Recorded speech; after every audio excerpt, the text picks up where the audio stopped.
All right. What's up, guys? It's been a little while. I didn't know if I remembered how to actually do this. So I think we're good to go now. Wow. It's been a crazy last month, I guess, since I have talked to any of you. So let me turn my volume down just a little bit here in my ears. Oh, goodness. Hey, let me know. I hate saying this. I hate that whole newbie YouTuber thing, but let me know if I sound and look okay. StreamYard has made some changes since I've been gone. New beta stuff here and there I'm seeing pop up, so I want to make sure everything looks and sounds okay. Also forgot to turn my backlights on. Give me one sec.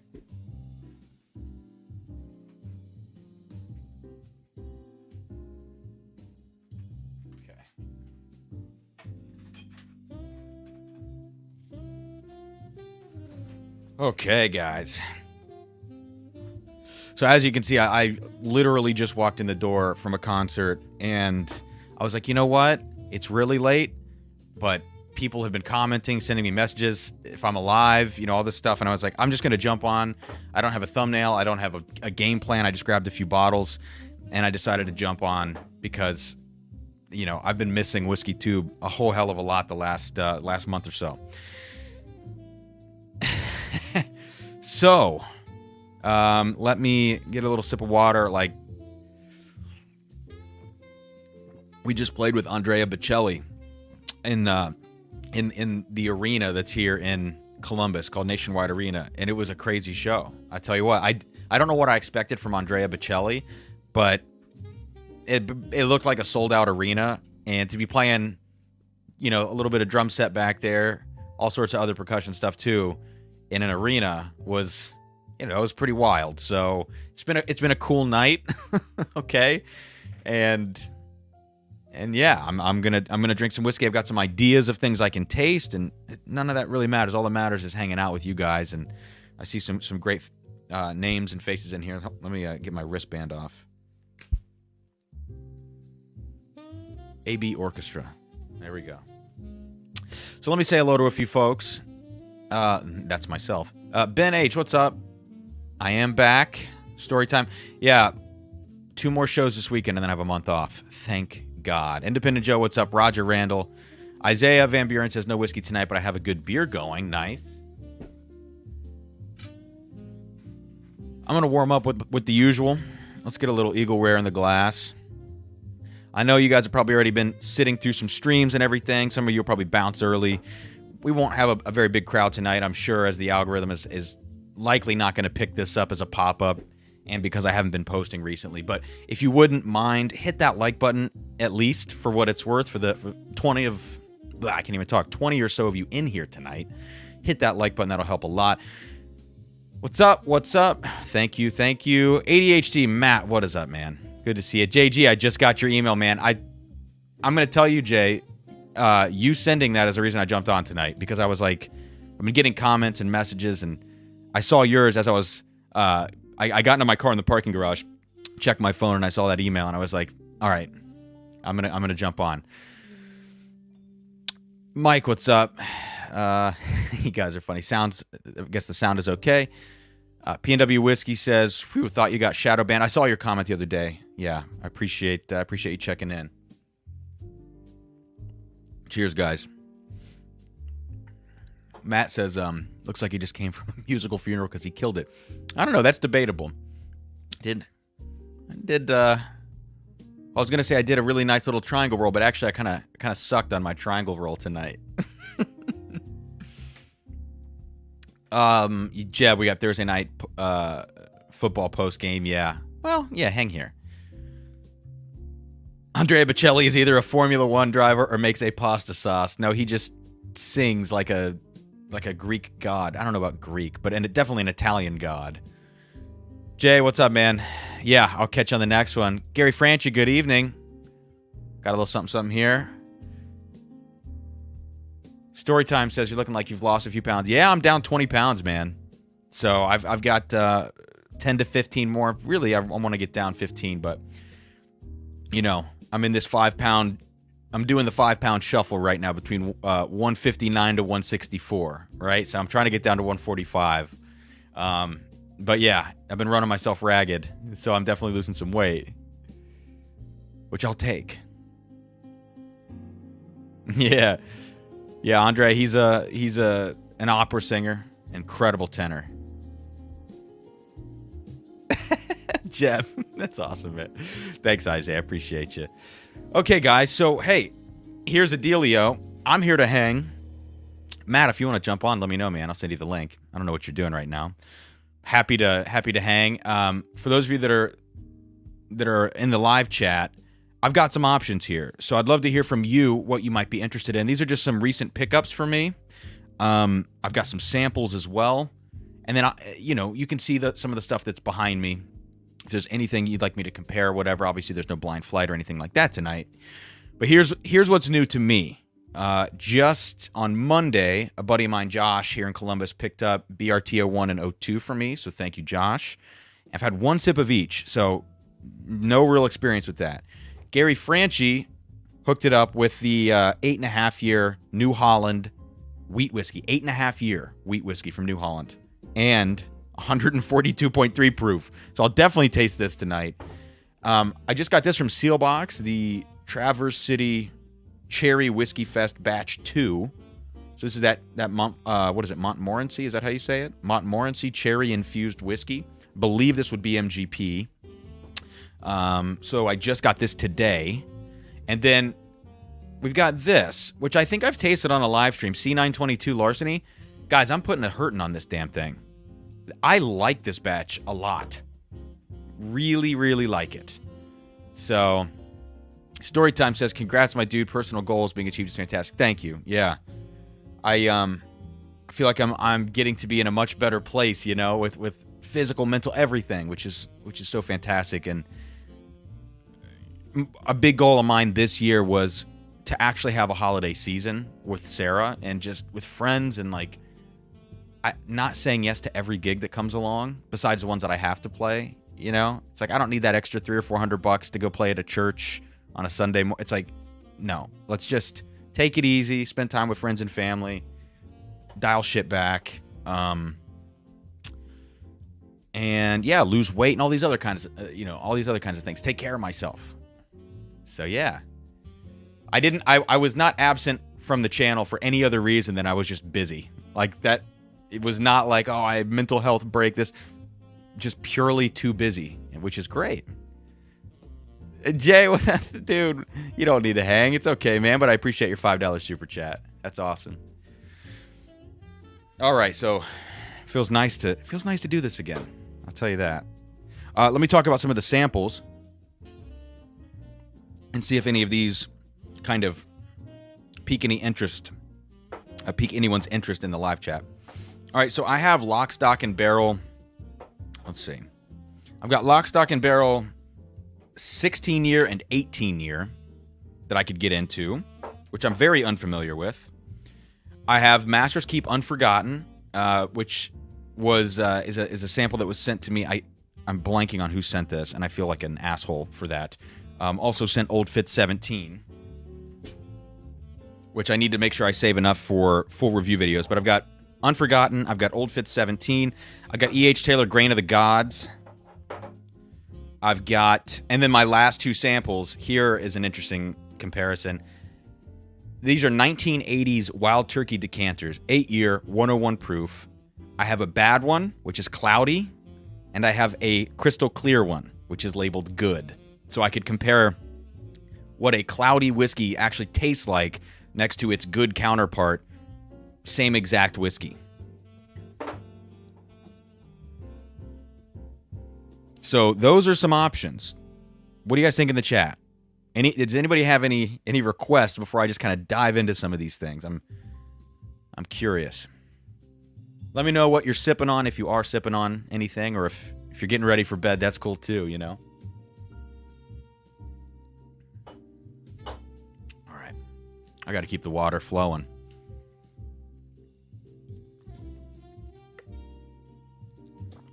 Jay says, drink the cloudy one. I'll do that cloudy comparison for sure tonight. I think that'll be fun. Oh, man. A little Eagle Rare never hurt anybody, right? Toshi, what's up, man? Okay. Okay. What's next? Thinking about proof here. Does anybody know the proof of Unforgotten? Let's do Unforgotten next. Master's Keep, Unforgotten, proof. Let's see what we got here. 105 proof. Okay. So yeah, this is fine. I'm coming off of Eagle Rare. So let's do Wild Turkey Unforgotten. I've got, I don't know, 1 1/4 ounce left. So I'll get like a 1/2 ounce pour here. A little more. There we go. And I think that's enough for a review. So let's do a little bit of this. Oh man, Independent Joe sipping on some William LaRue 2019. Nice. I don't know if let me think about this. I think I've had 2019. I think that's the first WLW that I ever had, which was like in the height of the pandemic. I found it at a bar for $20 a pour. It's like, yes, please. I will take that. So it's my very first BTAC I ever had, actually.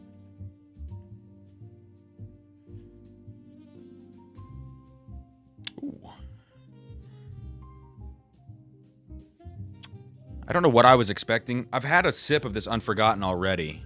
I am remembering one tasting note that Sarah and I were talking about when we tried this. But that is not what I was expecting or remembering, so that's cool. JB Bonded. Jim Beam Bonded, is that what you're talking about? Jim Beam? JB? Does Jim Beam have a Bonded? What am I thinking of? Old Tub? Is there a Jim Beam Bonded? I feel like an idiot. Toshibek's got EHT barrel proof and...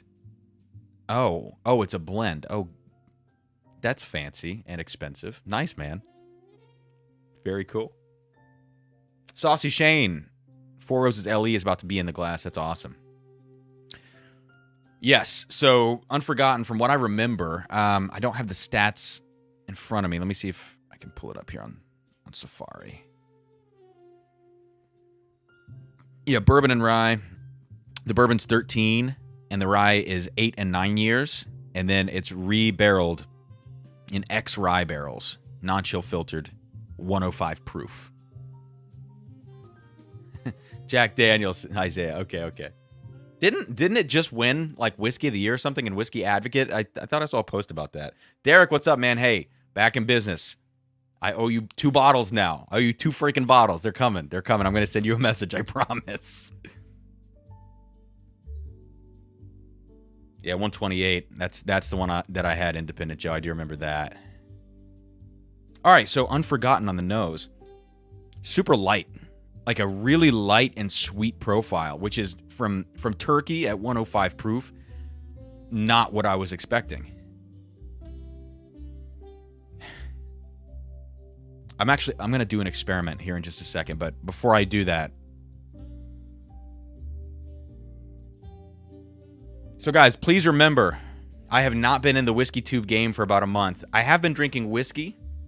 I've actually been drinking a lot of wine. Weird. Sarah and I are kind of hitting the wine right now, which has been fun. But I'm hoping my palate and my nose are still working, you know? So I'm getting like sugar cookie on this thing. A really light fruit note. Apricot. Like we're in kind of like apricot peach land, you know? Maybe even lighter than that. Yeah, vanilla frosting. Some elements of this remind me of like old Stitzel-Weller wheated bourbons. You know, Toshi actually sent me a sample of one of those. I have a 1971 over there. It's 86 proof, and it has these light, really, really light, sweet notes to it. Unforgotten has some of those notes, which is odd because we're talking about a Bur rye, so there's even more rye in here than typical Turkey. What's interesting about it is the rebarreling into the used rye barrel. And so when I think of used barrels, you either think of light whiskey or you think of Scotch, right? Both of which, when you're using an ex-bourbon barrel that's not virgin wood, you're going to get a light, sweet profile, typically. And so I wonder if that is like kind of impacting this final blend. Because at least we're just on the nose, you know. But right now, it's not as spicy as I would expect it to be on the nose. Now I'm starting to get into some of the turkey funk, like leather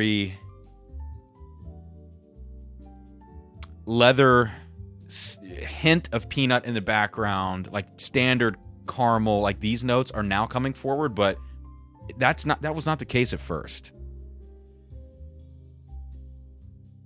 I'm getting a little bit of a perfume quality in here too. So this thing is a little bit all over the place, but what I want to do, I'm going to take a sip, and then I'm going to see if I can blend my own with, I'm going to grab Cornerstone, because this reminds me of Cornerstone quite a bit on the nose, those lighter notes. I think Cornerstone is a very light rye. And I'm going to throw a little bit of Russell's 13 in there and see if I can get my own here in just a second. But cheers.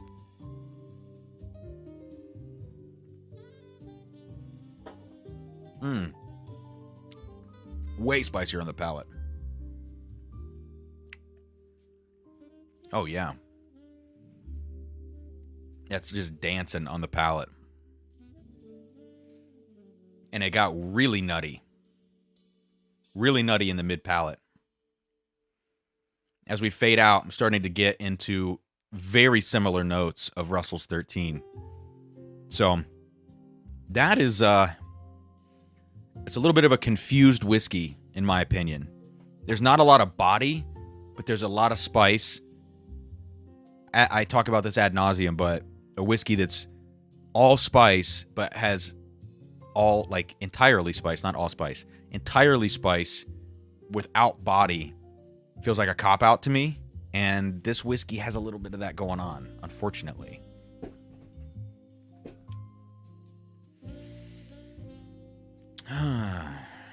Okay, let's see. There was a Jim Beam Bonnet, but it disappeared in favor of Old Tub, it seems like. Okay.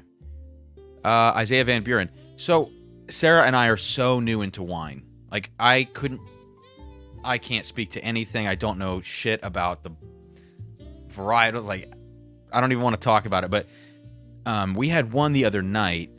Let me see if I can... I've got another bottle of it in there. It's a $40 Margaux. Really good stuff, but I don't even know what that means. I'd have to look at the label and read it off to you. What else have we been trying? Some Oregon Pinots. Yeah. I don't know. And we're just kind of trying different stuff right now to see what we like, but I am like finding myself on the cusp of going down a rabbit hole with wine, and I'm kind of scared, financially and otherwise. Matt says, as long as your palate works 7%, you'll be just fine. I don't know about that. So Whiskey Advocate did name Jack Daniel's Bond a Whiskey of the Year. I thought I saw a post today, but I didn't know if it was like a joking post or not, because that is a joke. JG says barefoot. Yeah, Jeb, like my local wine shop here, there are some brands of wine that I feel like I've seen people geek out over. And I feel like some of those brands I just see sitting in my local wine shop. Ohio is a control state in terms of liquor, and so there are lines, of course, on delivery days and stuff. But for wine, I think it's kind of a free-for-all here. So I talked to them at the counter at the shop, and they were like, yeah, just let us know if you want anything. We'll just order it at state minimum. Like, that sounds pretty cool, because we can't do that with liquor here. So, so for Unforgotten, I'm not going to actually try my own blend, because I'm like not a huge fan of this. It's not that there's not good flavors in it. It's just that the kind of the blending and the overall construction experience, whatever, is not that good. It's just really confused. There are too many good things that don't fall into a sequence that makes sense as you drink it. Let's put it that way, you know? Like, there on the nose, that was all of those super light notes I talked about, the fruit, the vanilla frosting, even a little bit of like a grape note in here. That reminds me definitely of the Cornerstone. And the more I smell it, the more that moves out of the way. Leather, caramel, peanut, turkey funk. But there's also a little bit of ethanol for 105 proof. I've never had the Russell 6 rye, to be totally honest. And the Turkey 101 rye, no, I don't think this is super comparable to that.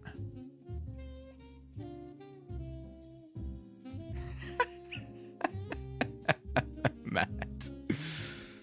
Oh, that's a great comment. Yeah, I wish. Dude. I wish there was like a whiskey certification that actually carried some weight like that, where you could then go work in a whiskey bar or something, you know, and yeah, because I would love to do that. I would totally be jacked up to go and do something like that. Derek says, I'm doing a blind advent with some friends, and boy, oh boy, it's making me appreciate your Matt Madness performance even more. I'm 1 for 8 so far. Well, I think it's a little different. Like, well, I don't know. I guess it depends on the rules and kind of how you're doing the advent, what you're guessing, and if there's a process or anything like that to it. But yeah, I can't wait to get back to doing some blind stuff. And speaking of which, Matt, if you want to do a Very Merry Matt Madness, let me know. I'm down, dude. I have every Friday off. Let me confirm this.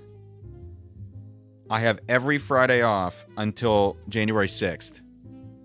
And then I have the 27th off in terms of Fridays. Also, guys, speaking of Thursday night live streams back at the 8 p.m. regular time, I'm going to be on every week. And then I have to take 1 week off in January, which is the 19th. Every other week, I'm going to be live at 8 p.m. So, no more conflicts. Okay. I'm going to do, I guess one final sip of this Unforgotten.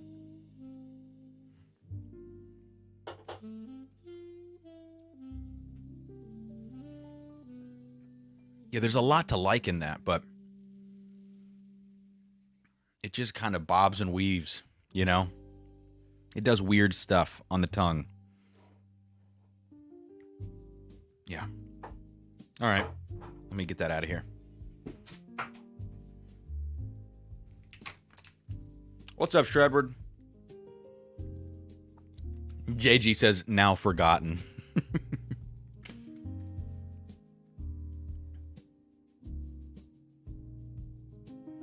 Oh, Matt, were you sick? The MC guy says, are you feeling better? Maybe I saw something. I've been seeing your advents pop up. When I get the notifications when you post them. Something. Did it say something about the flu on it? If you had the flu, man, I hope you're feeling better. Oh, excuse me. I say I got into wine after working at my friend's liquor store. Yes, I get good deals on whiskey. Nice. All right. What's next, y'all? So what do you think? Is anybody interested in any of the lock, stock, and barrel stuff? I see this sitting on shelves at pretty high price tags. This is the 16 and the 18 that I have here. So let me know if you're interested in that. Got Old Fitz 17. Dude, I just want to drink Old Fitz 17. Let me just do that real quick. Just one little sip of Old Fitz 17. I know the 19 is out now. People want an arm and a leg for the damn thing. 1200, I think, is secondary right now, or something around that. Which is just, I mean, if you compare it to like Pappy 20, which is like two and a half times that much, it's actually not that bad. But it's not good to say it's not that bad when it's $1,200. You know, it's all relative.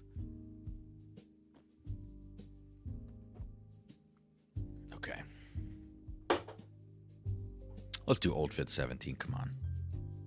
Or, okay, wait. Old Fitz, I should probably do Grain of the Gods first, right? Or have I already done Grain of the Gods? I think that was just for Patreon. Grain of the Gods can be a lighter profile, right? It's E.H. Taylor. Let's do a little Grain of the Gods. Yeah. Okay. So it looks like not a lot of interest in the lock, stock, and barrel stuff because people aren't super big fans. Interesting. Ooh. Okay, so this is E.H. Taylor, Grain of the Gods. Amaranth, Grain of the Gods, I should say. I don't know the year. I don't know if the years really matter, or if anybody knows, like, the profiles of different vintages of this stuff. I have no idea.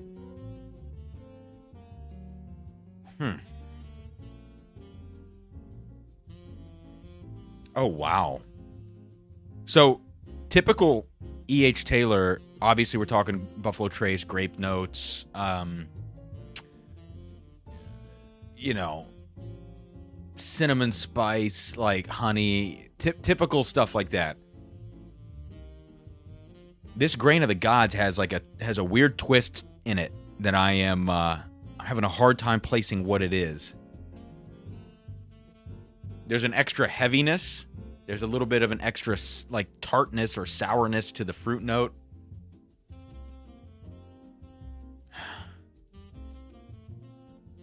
It actually smells really nice. It smells full and dense. It's not really surface level like a lot of younger Buffalo Trace products or entry level. Even E.H. Taylor small batch, it's kind of surface level. This has some depth of flavor to it. Oh, Grain of the Gods was only a one-time release? I thought it actually had a few different vintages, but maybe I'm totally wrong. And I guess I shouldn't say vintages. I don't know if it was perhaps tanked and bottled different years. Or I have no idea how any of it worked with Grain of the Gods. It's not something I ever thought I would taste, to be honest with you, you know? I'm having a hard time. I'm going to take a sip.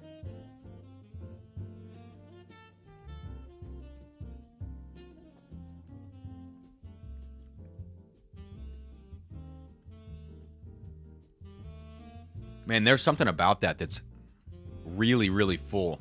I actually like it quite a bit. And I think the last time I had it, I believe it was a Patreon live stream. I think I was like, well, that's good, but it's not blowing me away. I would agree with that, but I don't know if it's because there's absolutely nothing on my palate right now. Like, I haven't had any food or drink or anything like that for... what time is it? Shit, it's midnight, so it's probably been 6 hours or 7 hours, something like that. I feel like my palate is pretty fresh right now. I'm digging this. Now, at secondary value, I'm not digging it at all, but... Isaiah says, last day of classes tomorrow. Gotta hit the hay. Glad you're back at it. Thank you. Thank you. Have a good last day of classes. I know all my students just basically wrapped up this week with a lot of their playing stuff. They have finals still, but that's okay. Yeah, there we go, Jeff. There we go. Okay. Let's see if I can pick that note out.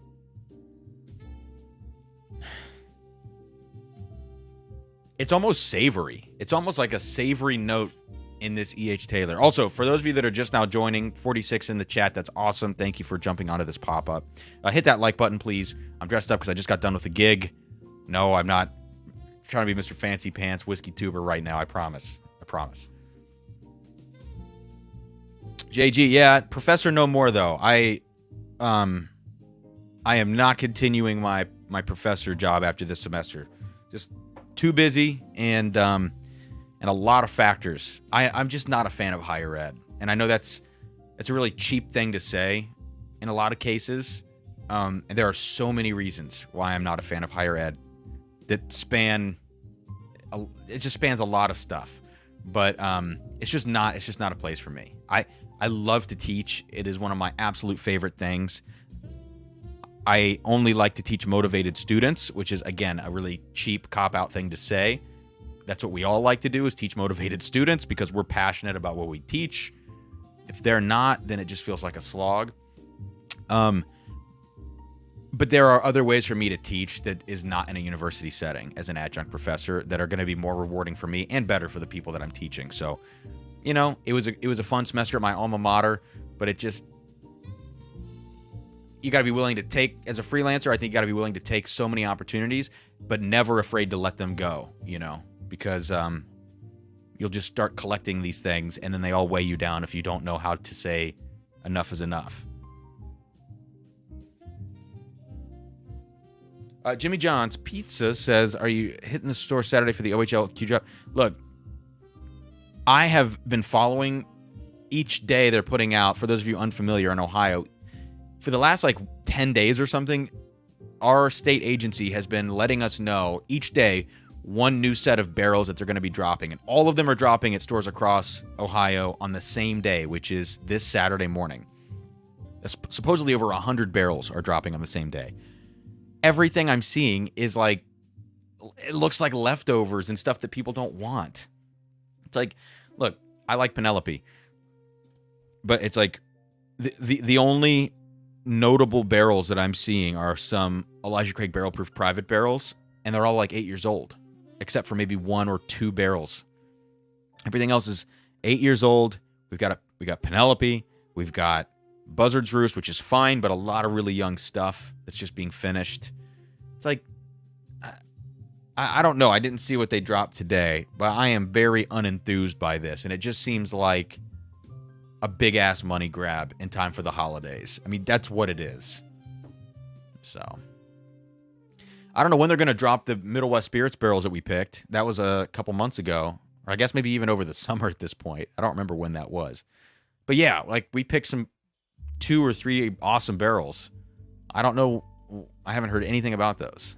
And I hope it's not within that release, because that would be a shame. All right. That's a great E.H. Taylor. It's not a mind-blowing whiskey by any means, but if you ever found one of these at retail, it's cool. It's a cool whiskey.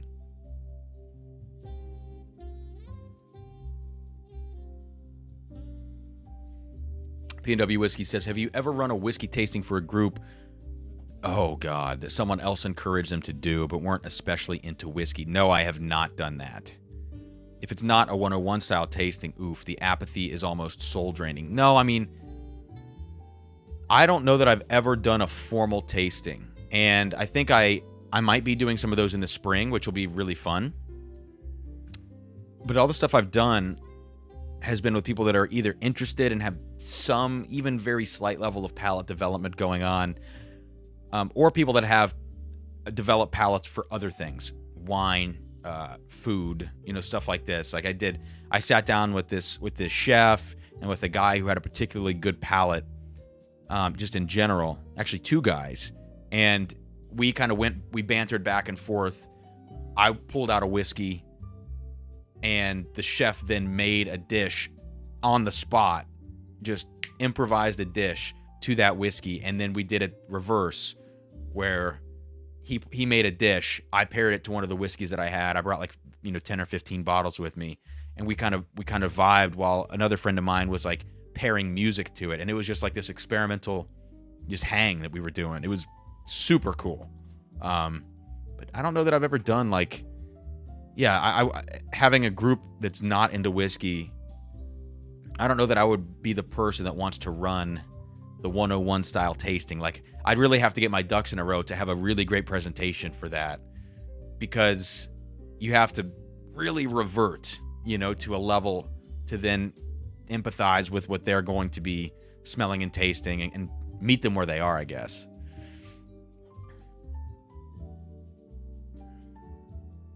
There's a 10-year ECBP at 132. That sounds exciting. Traverse City was announced. 6 barrels. Is it MGP or is it all their stuff, Derek?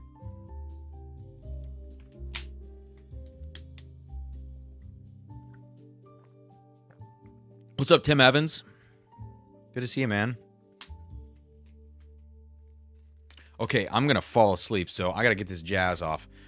I still don't have new playlists. Sorry, but we're going to go with something that's maybe a little more upbeat. Yeah. I just need a beat. It's getting late. All right, let's get a fresh glass. Peerless announced tomorrow, 5 and 6 years, so it could go either way. Derek, it just seems like a money grab. Speaking of young stuff, let's do this real quick. Let's do this Traverse City. Ooh, it's a real cork. This is the cherry infused batch 2. So I believe this, again, to be MGP. Let me look at it in the light. Yeah. They steep these cherries in the whiskey, so it's not like a barrel finished thing. It is straight up cherry infused, cherry in cheesecloth, I think. Yeah. Barrel proof, it's 53.9% or 107.8 proof. Ooh. Super fruity on the nose, as you'd expect from something like this. You get a lot of cherry, but I'll tell you what, you get a lot of this note that I talk about sometimes, honey drizzled peaches, you know, kind of like, I don't know, caramelized peaches or something. But yes, there's a lot of cherry going on here too, and it's not cheap, bright maraschino. It's a nice kind of round, middle-of-the-road cherry note. You do smell what I believe to be MGP bourbon in the background. I would imagine that produced and bottled by. Yeah, so it doesn't say distilled by. So I've got to assume this is MGP based on the nose. A lot of citrus notes. It's a fruit basket. It's like a fruit cup. Okay, it's like a fruit cup. And you know the fruit cups that they'll have like the one little cherry in there? And then they'll have like a lot of peaches and other things. Just reverse the ratio. All cherries with a couple of other small things. Orange, peach. That's the best way to describe the nose. And then a little bit of cinnamon. It's nice. Really nice. And it's hiding its youth extremely well, which I appreciate.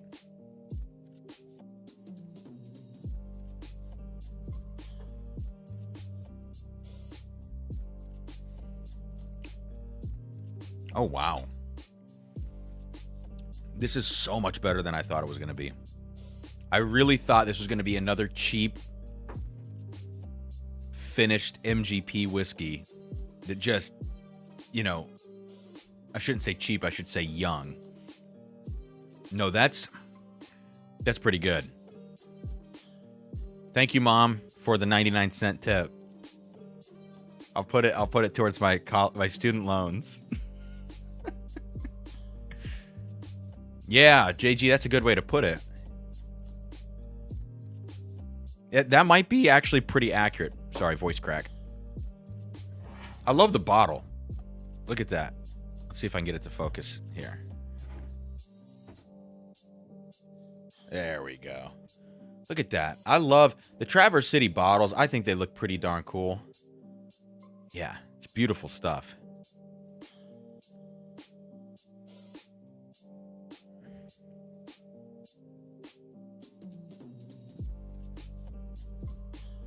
All right.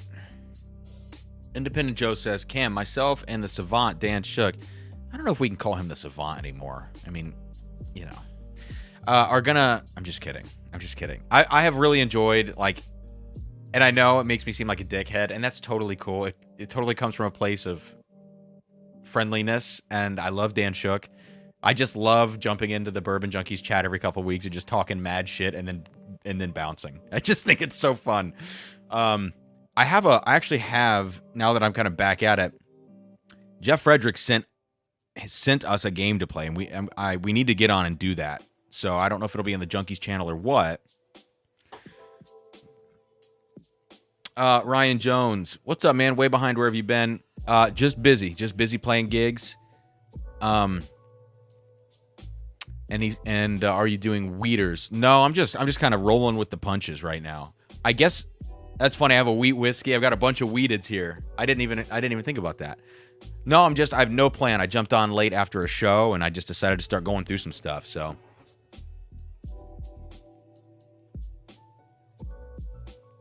wow. You know, there is a slightly artificial note to this Traverse City cherry. Yeah, slightly artificial. Not as much as like the Good Time stuff.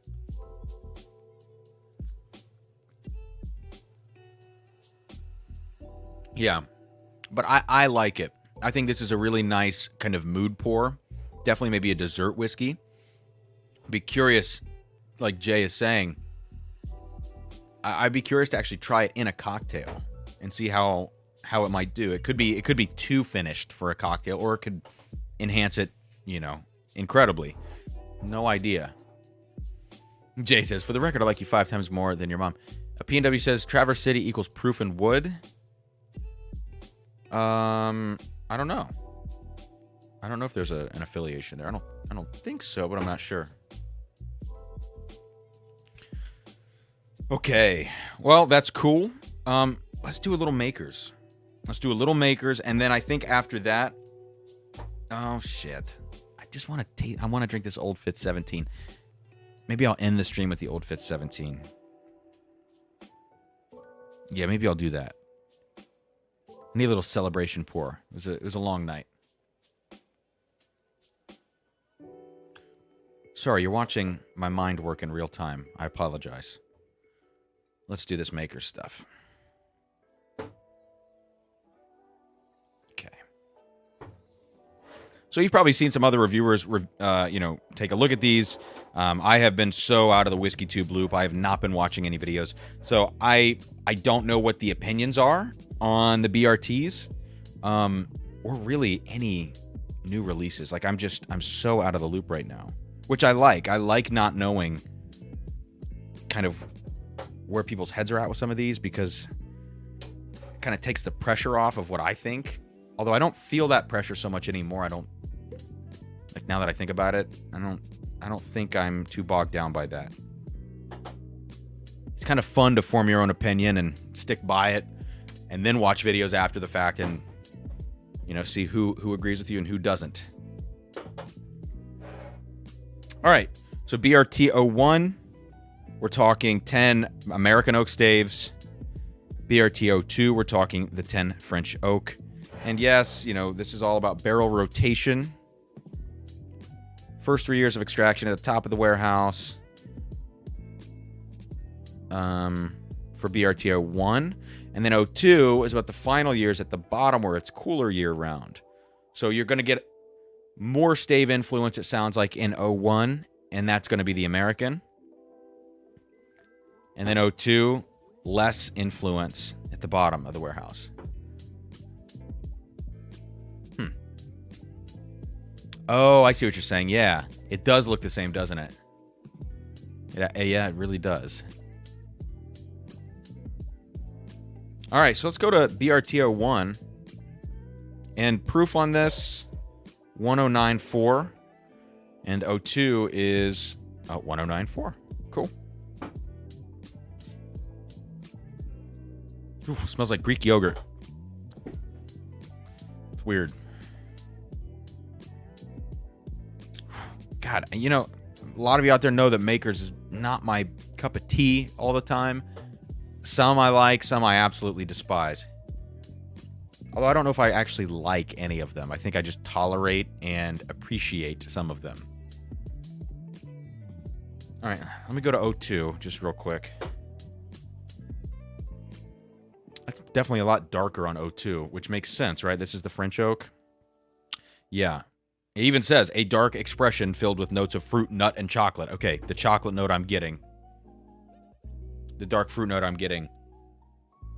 Actually, it's kind of like that. There's Mexican hot chocolate type notes, or Mexican chocolate or whatever. Back to 01, the American oak. Ooh, yeah, Greek yogurt. It smells like Greek yogurt.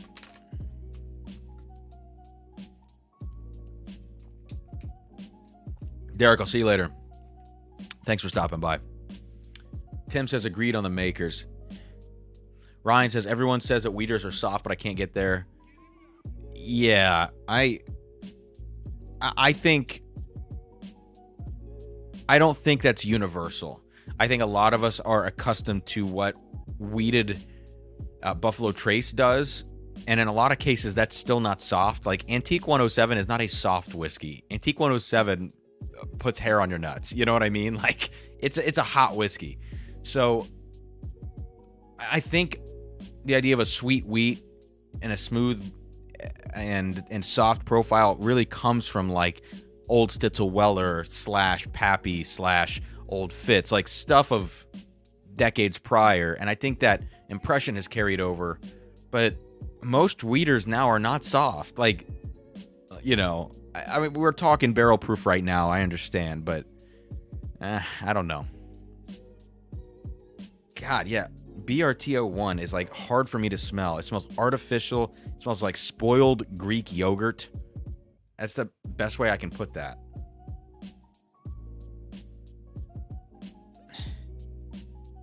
I really can't get beyond that. Yeah, there's like strawberry notes. It's very bright.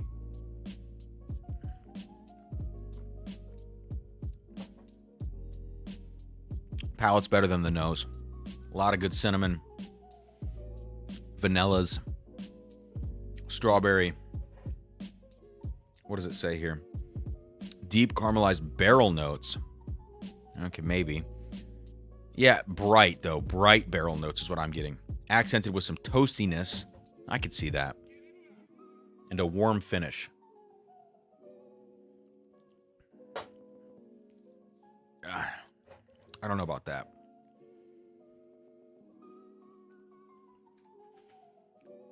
Matt says, I've been saying for years, Maker smells and tastes like friggin' dairy. Yes.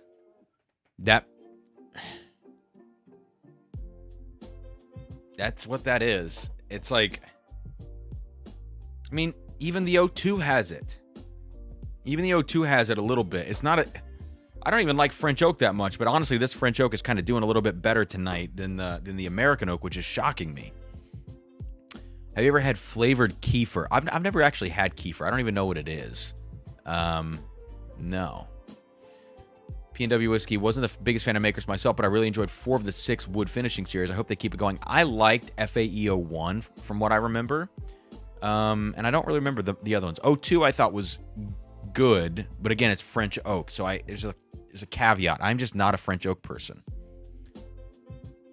Aged in a cow's 6th stomach. Or in its butthole. Ugh. Let's go to O2.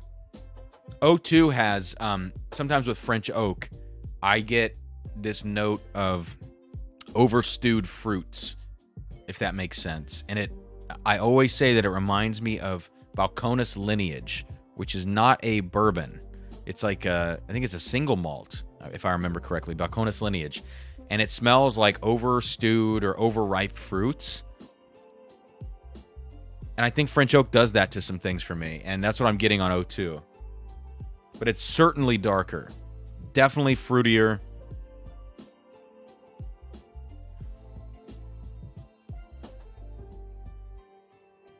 Oh, that's way better.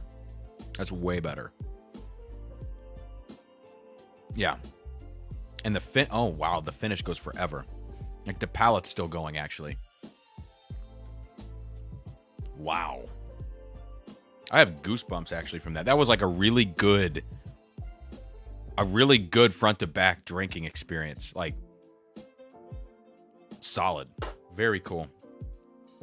What's up, David? Good to see you, man. Matt says they all have it. Once you smell it, you'll smell Makers a mile away. Yeah. It's to me, it was this Greek yogurt thing. That's what I'm picking up. So maybe that'll be my tell for Maker stuff. Greek yogurt.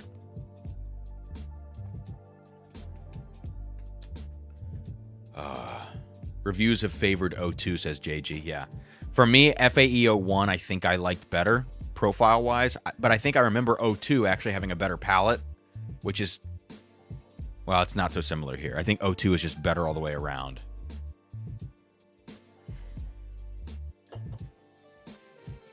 There are certain things in O1 that I do appreciate, but appreciation is not enough to, give a favorable review. Appreciating something in a whiskey is like, it's like academic, as opposed to if you just like a whiskey, that's what it needs to be. You just need to like it. If you find yourself appreciating things, I don't think that means that you like the whiskey. I think that means that it's very academic and you're trying to justify something about the whiskey, It's either fuck yes or fuck no, I think.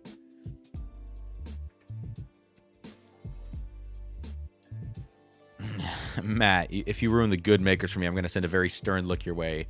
I'm running downstairs to grab my bottles. Uh-oh. Don't do it. Don't do it. All right, let's get these out of here. So here's what I want to do. Let's do a nifty comparison. For the 34 of you still hanging out, I really appreciate you so much. Thank you for chilling. We've been here for not quite an hour, so that's great. Here's what I want to do. Look how cloudy that is. We're going to taste a cloudy 1980s turkey decanter next to a crystal clear 1980s turkey decanter. Both 8 years old, both 101 proof. So when you see those cloudy whiskeys, they get pulled out of cupboards that have been there for decades. Let's see what a cloudy whiskey actually tastes like and how it's different from something that is exactly the same but has not been exposed to oxygen for like 40 years. Let's see what that difference is. And I will likely make a video about this comparison as well. So this is kind of what I would imagine to be a first look situation. Time to drink some cloudy whiskey. I hope it's not like lead. Lead decanters. Okay. So the cloudy is in 1981, and the good is in 1985. So the only difference is the year that they were bottled, but they are both 8-year, 101 proof turkey. All right, so let's start. We'll do nose first, and we'll go to the good one first, labeled good, so clear. Oh my God, dusty turkey. Holy shit. Oh. Some of the most interesting dusties to me, like I love, you know, I love the National Distiller stuff. Old Granddad, 70s, 80s, 90s, early 90s, that era of that butterscotch and that sweetness. I love those whiskeys to a fault. It's probably my favorite stuff. But Matt introduced me to that A.H. Hirsch, which had a pavement note, a rubber note, just weirdness. Since then, I have had a couple of dusties that have had this rubberiness to them. There's an old Ezra Brooks 15, bottled in 1977, so distilled in 62 that I've got back there. And both of these turkeys are well, the first one at least is giving it to me, this rubbery kind of note. And it's definitely an off note, but I think it just shows how dusty these things are. It's really, really cool. And I have to thank Alex Halverson. I don't think he's in here tonight, but he sent me that Ezra Brooks, both of these turkey decanters. Really killed it, you know. Wow. What a crazy, crazy whiskey on the nose. It's so full. There's zero ethanol. It jumps out of the glass. It smells like you're walking through an antique store, and you pull out you pull out like an old book and you smell the pages of an old book. Swear to God, I'm not trying to sound like a dickhead. Really does smell like that. It smells like old leather, old books. It smells like a tire. It smells like kind of like when you walk through an automotive aisle at like a Walmart or a Target or something. Like some sort of automotive aisle that's got a lot of rubber in it. There's also some nice dark fruit notes in here too. Like plum notes. So let's go now to the one that's cloudy. Ooh. Ooh. Okay. At the end of that smell, I got something. Oh, that's hilarious. All right, so the one that's cloudy smells like when you accidentally pour too much water in your whiskey. If you're ever trying to like add a few drops of water to see what happens, and you way over water it, and it smells like whiskey flavored water, that's what this smells like. Now, it does still have some really nice dark notes. There's actually a lot of chocolate in here, a lot of butterscotch and caramel. There's not... That old rubber note is not here, but there's zero vibrance to the whiskey. It smells flat. It smells dead. And the thing that, at the end of each time I smell it, when I pull it away, I smell like rotten eggs, like a fart, like methane. It's hilarious. I can't believe that.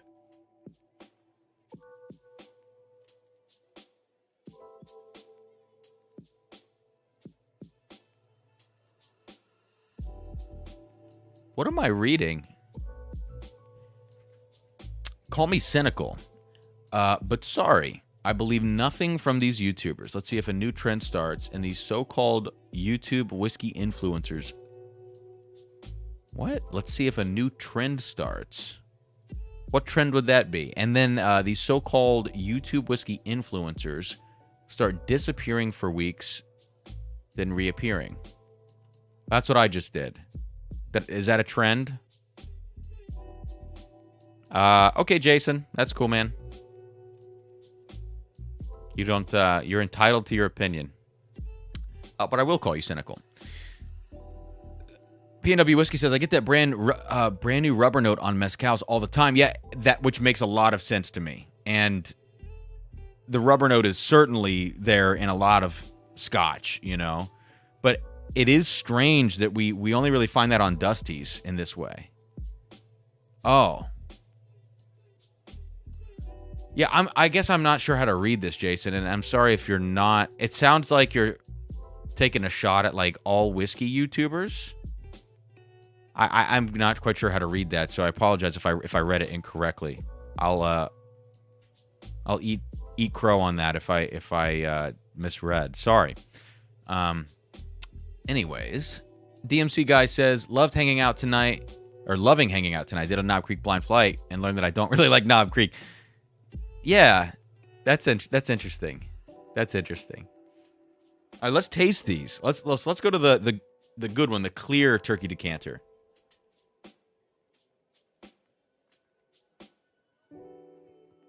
Wow. 101 proof, but a packed full of flavor. 101 proof, like fully supported in the body of the whiskey. Wow. That rubber is just so prevalent in there, which is crazy. But there's a lot to go around it, you know. A lot of dark chocolate, espresso, coffee, those kinds of notes with that little bit of bitterness to it.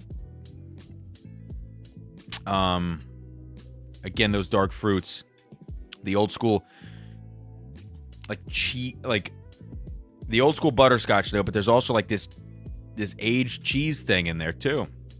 Night, Tom Snyder. Good to see you. Excuse me. Yeah, Jason, why don't you elaborate on that, man? I'm just curious. I'm just going back through the chat here. Jeb says, glad I have the palate of a yak and I'm not influenced by the maker's hate. Only thing I'm tired of is 5 to 6 year old MG. I am so sick of that. I am done buying young single barrel MGP stuff, especially considering the fact that, like, I know it's not all over the place, but we saw Remus Gatsby come out. We saw all of the Maryland Heritage Collection come out. Like, we're starting to see a lot of highly aged MGP stuff hitting the market. And I know Remus Repeal took a nosedive this year. Whatever. But we're still seeing a lot of old MGP hitting the market, and enough for me to not feel like I need to run out and buy every Backbone single barrel, which I love Backbone, or every Penelope single barrel, yada, yada, yada.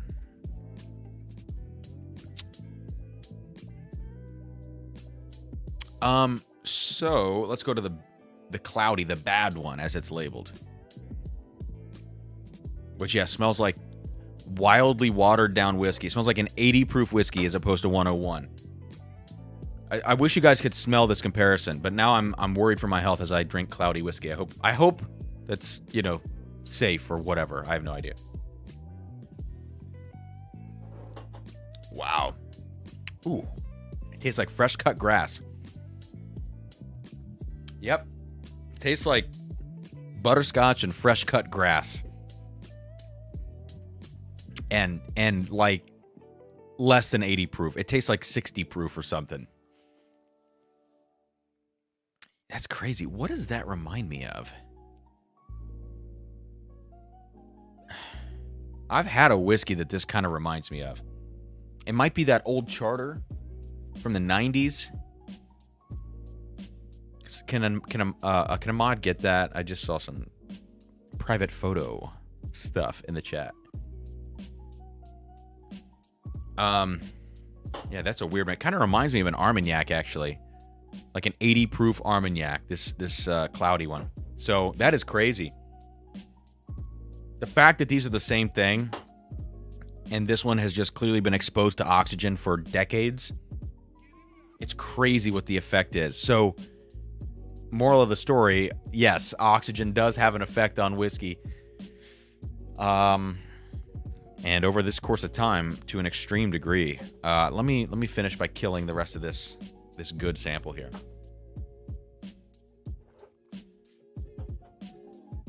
Oh, that's so good. Jay, man, thanks for still hanging out, by the way. Yeah, buttergrass. All right. I have two last things that I really need to get into before I call it a night. I have Old Fitz 17, but I also have this. Now, I'm going to do Old Fitz 17 next because this is 142.3 proof, and it's going to destroy my palate. So we'll end the night with that. But let me go to the Old Fitz 17 now and give this thing a shot. Oh, Master Ken G. Would love to hear your thoughts on the new 18-year King Kentucky. Unfortunately, there's just no way. Those bottles, thankfully, have dropped a significant amount on secondary. I'm seeing them around $4,000, which means they started higher than that. I think originally I was seeing them move around like $6,000 or $7,000 each. At the $4,000 mark, that means each ounce is like what?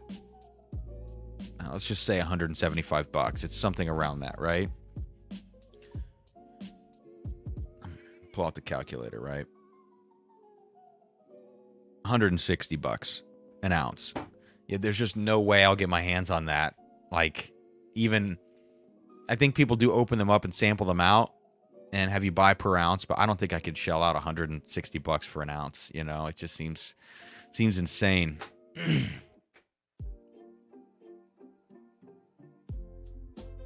Yeah, guys, I don't know what's going on with Jason up top. Again, I could have totally misread the tone of the comment. I'm not entirely sure, but you know what's really funny is like, and I am not going to try to make anything that I'm going to say political, but it is funny because like I grew up for a long time really being into conspiracy theories, you know, and that's a term that gets thrown around too loosely, in my opinion.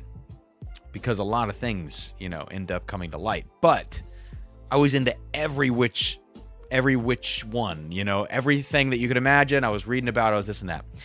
And when there are like people who may or may not be trolling, I have no idea, who say stuff about like conspiracies with Whiskey Tube, I think that shit is so funny.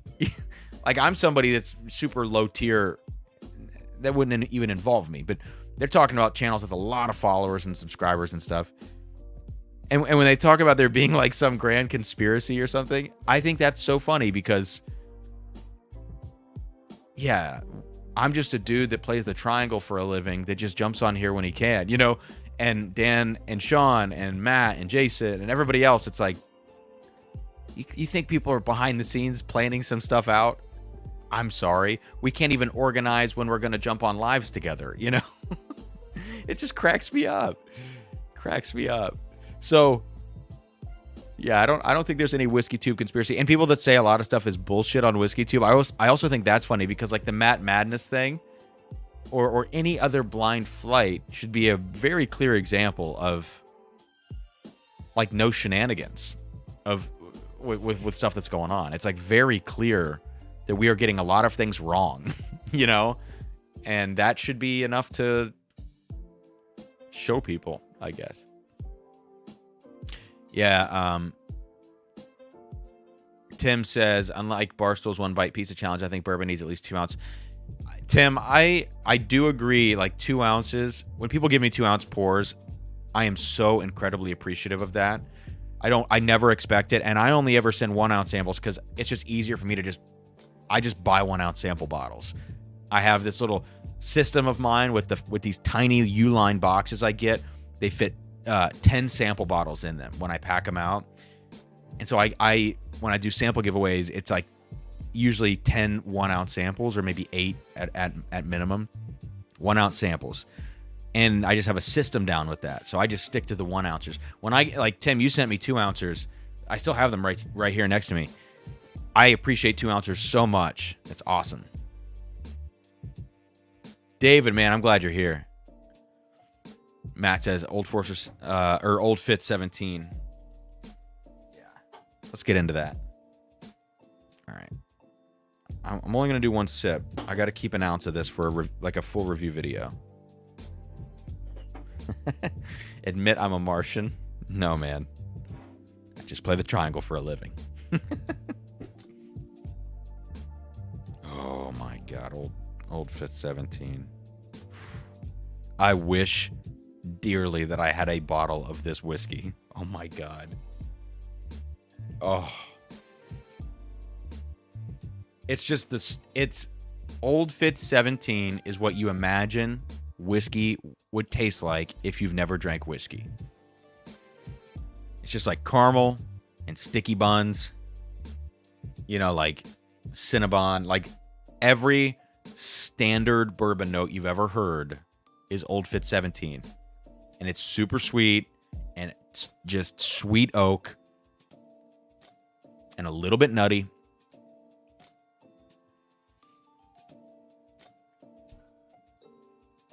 And so much chocolate. So much chocolate. And there's a little fruit tang in there, too. Like a real dark fruit note. But it's just standard profile bourbon. It actually has this also. Toshi, if you're still here. I don't know if you are. This is that 1971 Old Fitz you sent me. The Stitzel Weller. There are absolutely similarities between that Stitzel Weller and this Old Fitz 17. Yeah. That sour, funky wheat note.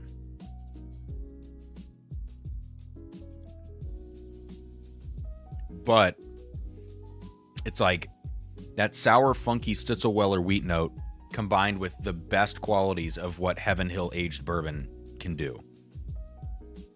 That's like a top. That is a top whiskey of the last 2 to 3 years, I think, for me. Wow.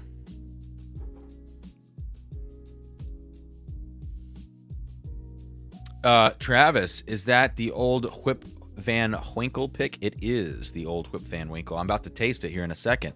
Gary Franchi hooked it up. It's from Hoffman's Party Store.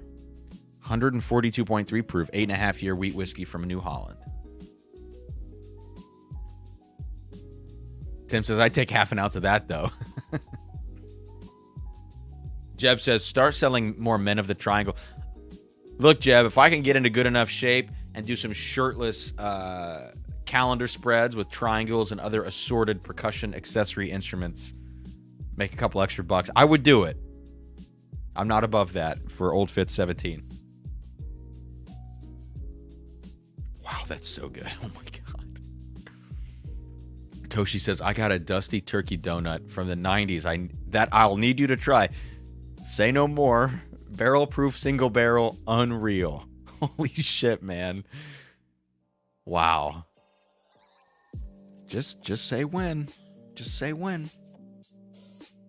All right, I'm going to kill this Old Fitz.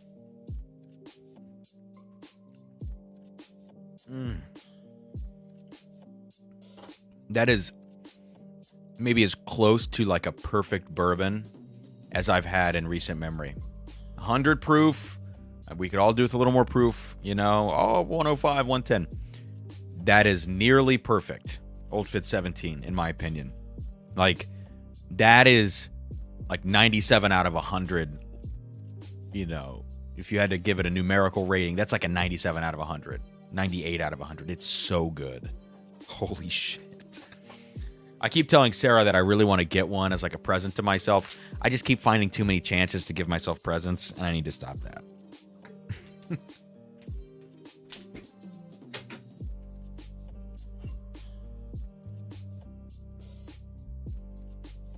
The 15 year that I got back there is great.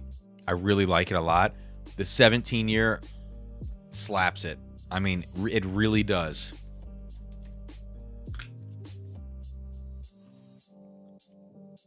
Wow, Toshi says, happy to send a flight to you and Matt for Merry Matt Madness. If you do it, I owe some samples in a bottle to Matt. Anyway, let's talk, Toshi. Let's talk and see what we can, because I don't know what Matt's plan is for Very Merry Matt Madness. If he wants to do it, or if we just want to do just a live stream or anything else. Like, let's talk about it and figure it out.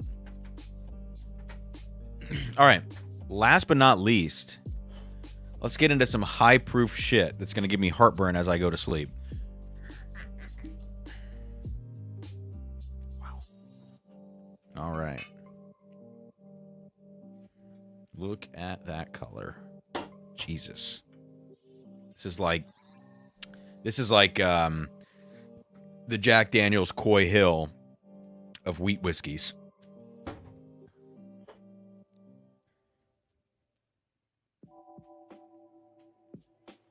Oh, wow.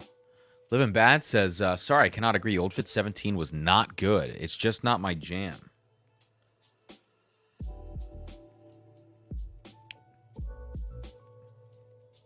Just not my jam. I sold my bottle for way too much money. I just had a little nip off the top of the sample here. Then again, I bought it for too much as well. Yeah, I think I'd be curious about like what you would consider to be some of your favorite whiskeys, and also your opinion, like more generally, of wheated bourbons, because I think I could see this Old Fitz not appealing to a certain kind of whiskey drinker, maybe. Now, if it's that you like other Old Fitzes, let's say, or if you are a big Heaven Hill person, or if you know that you're a big wheated bourbon person, which, again, I think wheated bourbon, we need to stop lumping them all together because they're so different. But I think if you are a big fan of any of those things, and this was just a one-off bad one, I would be very surprised by that. But if there is, like, if you're not a big Heaven Hill person, or if you're find that you're not a big, like, Old Fitz line person, then I might understand it. And I think a note in the Old Fitz, let's say if there's an off note for somebody, that wheat funk in there, which is really hard to describe. It's more clear on like the old Stitzel-Weller stuff. That might be an off note for some people. And I also think a lot of people might think it's just underproofed, which I would not disagree with that.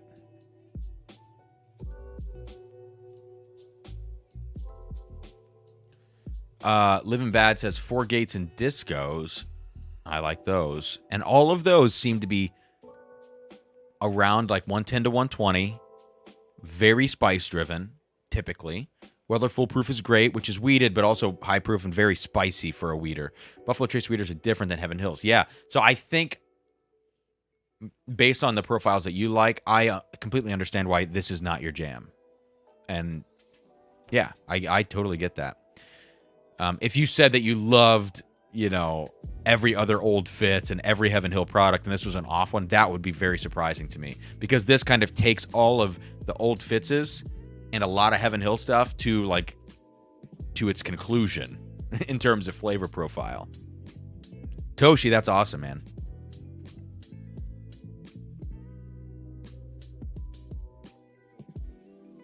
Yeah, there's a lack of viscosity on it because, in my opinion, the proof and the wheat.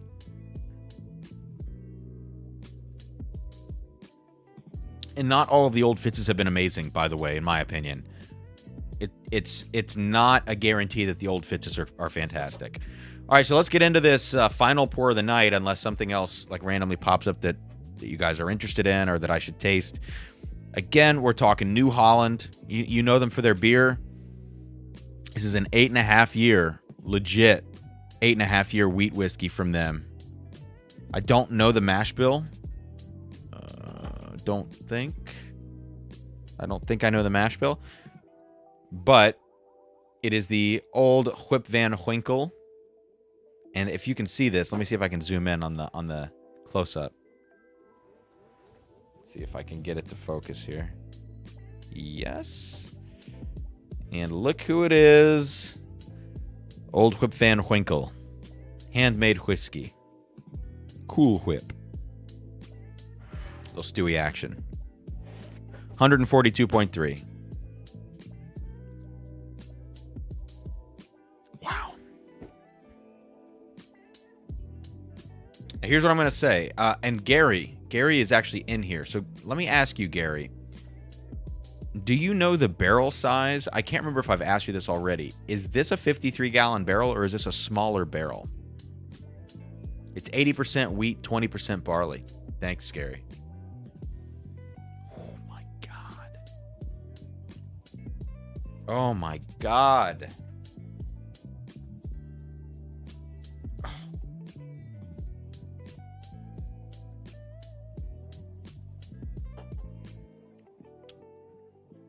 Oh.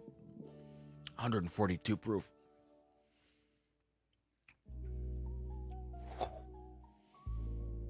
Wow. That is heartburn. Oh my God. Hang on.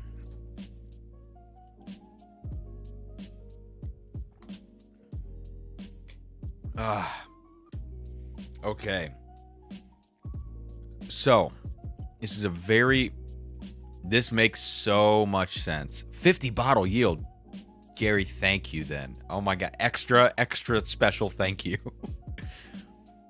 So the reason I asked you that is because I had some suspicion that it was a smaller barrel given the profile, which is that there's that savory teriyaki soy sauce kind of thing going on in here, and it's not overbearing, thankfully. You know, like other companies that have this too prevalently would be like 291 from Colorado. It's just way heavy on this like small barrel soy sauce, savory, teriyaki meat, these kinds of notes, umami notes.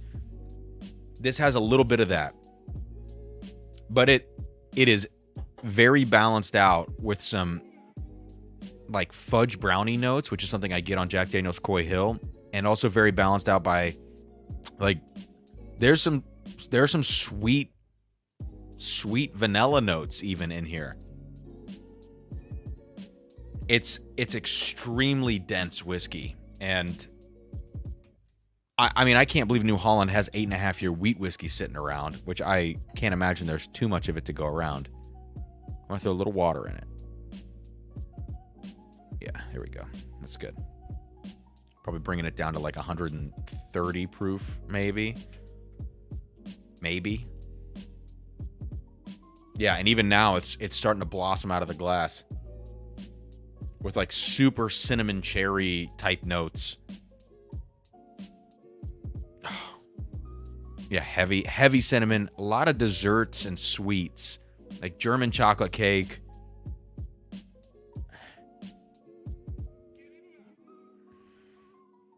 Trying to think of some other desserts this is reminding me of, but German chocolate cake is definitely up there.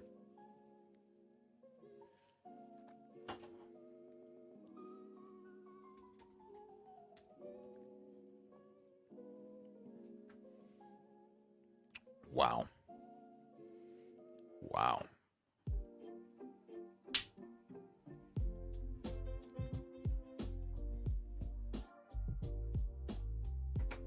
David, I'm going to scroll back up here. That is such a good whiskey. Matt, I want to send you a sample of this, Matt, and get your opinion on it, because I think there's a little bit of that farmy note that you talk about in here with a lot of craft whiskeys, especially craft whiskeys that use either heirloom grains and or smaller barrels. There's a little bit of that in here. With water, it gets more, it fades away, and some other more typical notes come to the forefront, which is nice. But I'd love to know what you think about this. The drinking experience of it is unreal. I mean, it's so crazy. And it's even better, like, for me, after I've drank a lot of these other whiskeys tonight and I've sampled a lot of stuff, coming to something like this to end the night is the right move. If I start with this, even though it's 142 proof whiskey, some nights I might start with it. It's a little shocking to the palate, those savory notes. And I think at the end of a flight like this, it's a little more manageable for me. So David says, I think, I without a doubt think Cam and Matt hopefully run a distillery one day. You two are ridiculous tasters. Dude, that would be that'd be a dream come true to run an operation with Matt. You know, yeah, with the Whiskey Tube community, like, everybody's great. All the people, all the viewers and the live chatters and the people in the community, let's say, that don't have channels, everybody's great. The people that have channels, everybody's great. But you don't have time to be super tight with everybody. It's just, it's just real life. And I've got to say, like, Matt and Trev these are my guys. And it doesn't mean that I don't love a lot of other people in the community. But Matt and Trev are my guys. Not to get weird. I would get weird with you, Matt. I would go to a UFC fight with you. Oh, Matt, you got a bottle. Well, shit, man. Dude, we got to do a live. Come on, Matt. We got to make this happen with Toshi and David and Kira. Let me throw even more water in that. Crazy. What a crazy whiskey.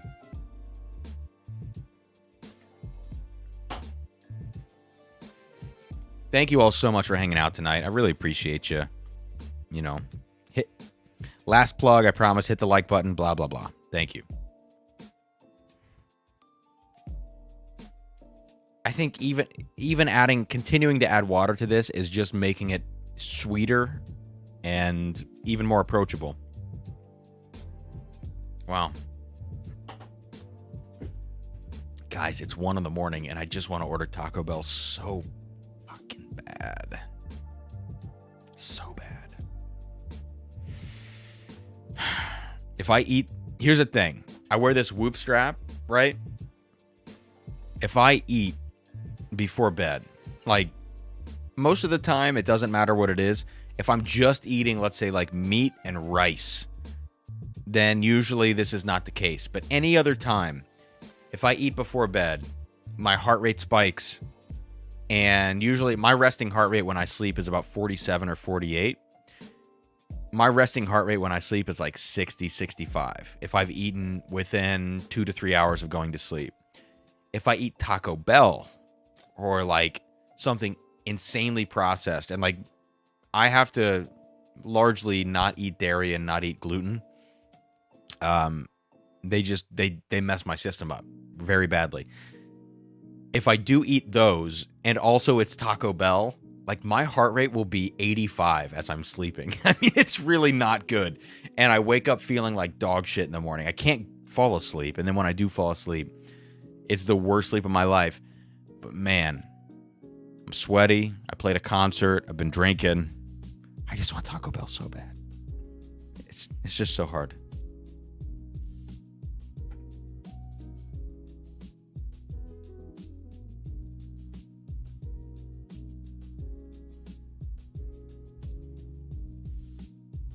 All right, I'm looking at the chat, guys. David and Kira also have a bottle of this wheat whiskey. Awesome. Matt says 16th, 23rd, or 30th are all Good Fridays. Any of them are good for me, Matt. So if you want to do, let's think about it. If we want to do a very merry Matt Madness, then we got to do the 23rd, right? It's the day before Christmas Eve. What do you guys think in the chat? The 23rd makes the most sense, I think. It also gives us some lead time to get some samples poured and things sent out and not stress about it. I say we do the 23rd, man. I say we do the 23rd. Travis says, each whiskey tuber has their own unique qualities. That's why I watch 10 Plus religiously. That's a lot, Travis, but also, yes. Like, I think every channel has something different to offer. And there's no shortage of people wanting to drink and learn about whiskey, or just drink whiskey and watch things on YouTube. So, you know, the craziest thing ever is for any of us whiskey tubers to think there's not enough to go around and to be protective of things. Like, there's literally no reason for that. And I've run into that a little bit over the last couple of years with some accusations and people saying this or that, which we don't need to get into now. But there's enough to go around. There's abundance. You know, there's no need for a scarcity mindset in WhiskeyTube. Plenty of us making videos, and even more plenty people watching these videos. You know, that's the worst way to put it, but you know what I'm saying. Toshi says, already scheming on what would make a fun and interesting blind flight that's also very enjoyable for you both. Yeah. Toshi, I trust you. If I trust anybody to send good shit, it's Toshi. P&W Whiskey, thank you. Oh, $20 super chat. Thank you so much. Just a little something to get your impending Kickstarter going for whatever disease or tragedy or horrific accident occurred. Just playing the freaking triangle happened. For you to abandon us for over a month. Thanks for hanging with us tonight. No, thank you for hanging with me. And I will. This is the, re-upping again. These things happen with me, good periods, bad periods. So I appreciate you and everybody else here.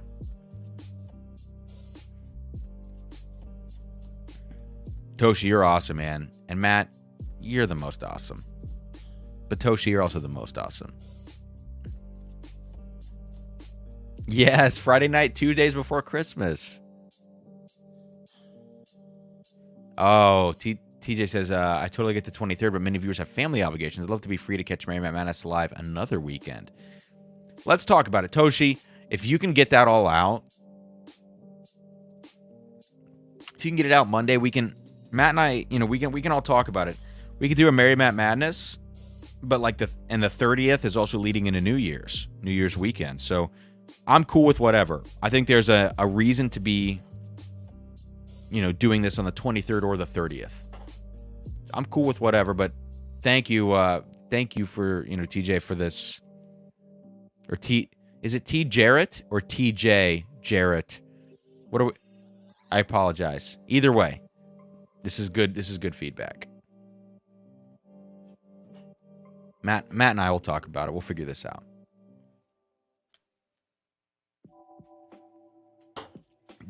Jeb. Dude, my morning after Taco Bell, so I have nothing tomorrow. I have the day off tomorrow, thank God. It's my first day off in a while. I mean, if I eat Taco Bell right now, I will not wake up until 11 a.m. or noon. I mean, it's not going to be great. It destroys my body for 2 to 3 days. So there really needs to be a damn good excuse. And here's the worst part. You ever go to a Taco Bell? God, this is terrible. You ever go to a Taco Bell and for me, when I order Taco Bell, I get extra sauce on just about everything. It's if it's a quesarito, I'm getting extra chipotle. If it's a chicken quesadilla, I'm getting extra creamy jalapeno. That's the sauce that comes on it, right? And if you get it and you order this extra sauce and you're jazzed up and you get it and it tastes like shit and they didn't put the extra sauce and it's dry, and then you're I have nothing else to eat. I have to eat this. This is terrible. I'm not enjoying it, and I'm going to suffer for 2 to 3 days. That is the worst case scenario with Taco Bell. Matt, that's awesome. Jay, thank you for hanging out, man. And and a lot of other people, but you specifically are the reason I am on tonight. Thank you. And it's so good to see you. Whiskey dreams and good night. Cheers, man. It's T Jarrett, not TJ. Okay. T Jarrett. Either way, it's all good. Awesome, Toshi. Man, you're the best. Thanks. Thank you, Toshi. All right, y'all. I should sign off. And you know me, I'm a sucker for any excuse for a celebratory pour, so why not have one final sip of something that's incredible that I shouldn't save for Sarah. Toshi, I'm still saving the rest of that President's Choice for Sarah. That's her pour. Like, she has some samples and some bottles here that I just save for her on a night that she really wants something special. I just say, let me go get you something, you know? So what am I going to end with?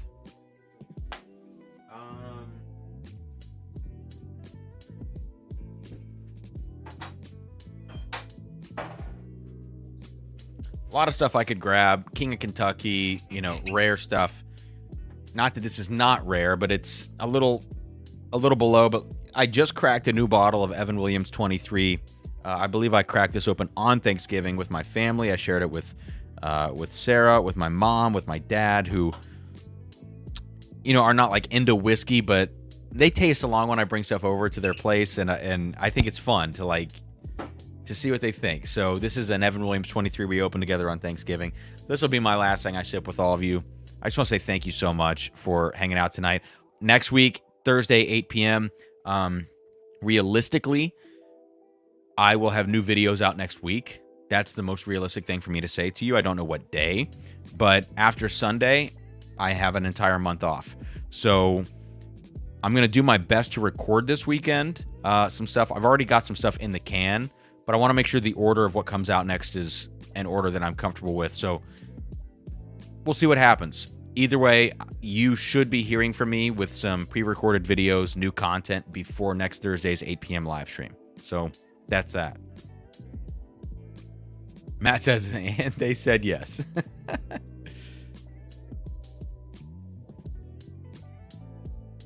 All right, guys. I might order this fucking Taco Bell. Cheers. Thank you so much for hanging out tonight. I'll see you soon. I appreciate you all. Have a good rest of your night. Good Friday. Good weekend. Spend it with friends and family, you know. It's that holiday season, which is awesome.